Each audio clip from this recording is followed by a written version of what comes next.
thought the birthright was the order of birth, where the father would transfer the inheritance of the family to the first son.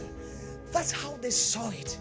But they didn't know that the meaning of the birthright was the right to birth Christ, the lineage of the Christ versus the lineage of the Antichrist. So the devil kept tracking the lineage of the Christ, because when God blessed, he put his image in man. Adam was carrying the Christ from Genesis 1. Satan struck. God provided a sacrifice right there and then, because the fig tree wouldn't do the job.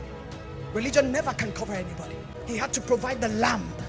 He continued. Jacob held onto the heels of Esau right from the womb. You know why? Because the word was already spoken. So when he came out, natural mindset and natural mentality saw him as a supplanter. When they can't understand what God is doing in your life, they can't understand why you look the way you look, they can't understand why you talk the way you talk, they can't understand why the fire is burning, they can't understand where it's coming from. Excuse them, don't blame them, because spiritual things can never be interpreted by natural minds. So they looked at Jacob coming out holding onto the heels of his brother.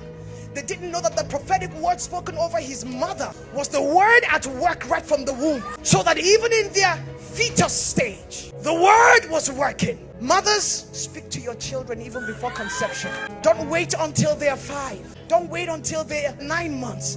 Even before conception, speak to them. Because the moment conception takes place, the first thing we recognize about conception is that the heart starts to beat. The heart is the first thing. So any demon in hell and liar that tells you that a fetus is not a human being, call Jacob to the witness stand. And Jacob would let them know that as a fetus, he heard the prophetic word and he was holding on to it.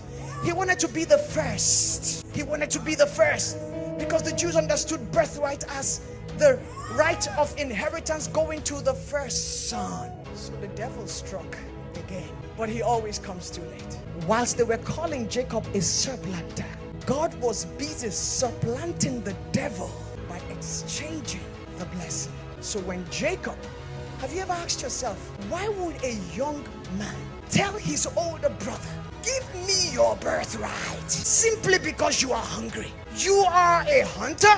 You go hunting games. You have what it takes to cook. As a matter of fact, the Bible says Esau cooks good. But for some reason, may God make your detractors stupid on the day of your blessing. Yes, I said that. Yes, I said so. Whoever the detractors are, they better not be humans. Because